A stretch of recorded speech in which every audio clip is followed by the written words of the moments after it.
everybody, it's Pixel, and today I'm going to be making sausage, pepper, and onion subs.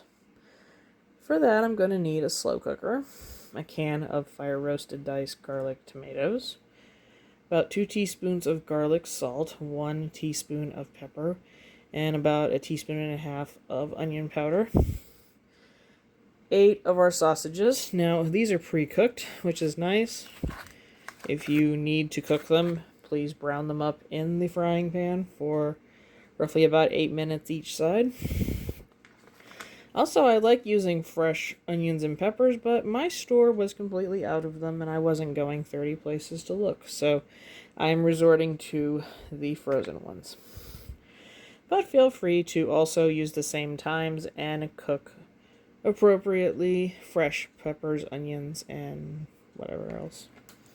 Alright, first comes first, we're going to put in the tomatoes.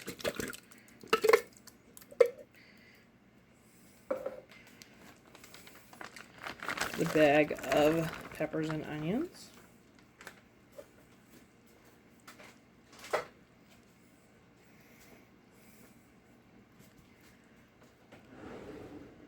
I'm going to give that a stir. Now, it does say in the recipe that if you feel like it, you could put another can of tomatoes in between the 2 layers of the sausages going in.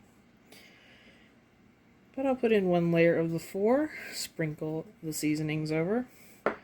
I think I will put another can of tomato in. Alright, I've put that remaining layer of sausages up top after another can of tomatoes. So just make that 2 cans of tomatoes in the future. And this is going to go on low for the next 6 hours. And in 6 hours, that's what our sausages will look like. Well, our sausages cooked for 6 hours. I've got some fresh mozzarella on them. I got some of that onion pepper mixture. And I'm going to try it on out. So, well, it ends up having amazing flavor. I think only 2 things would make it better. If I had used fresh peppers and onions, and if I had used the sausage you have to brown up a little first.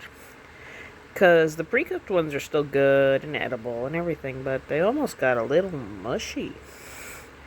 Still, overall flavor and texture is pretty awesome. So, you know what to do. You have thoughts, don't like what you saw, like what you saw, want to try it out? Let me know. Leave me a comment. Leave me a like. And I'll see you in my next one.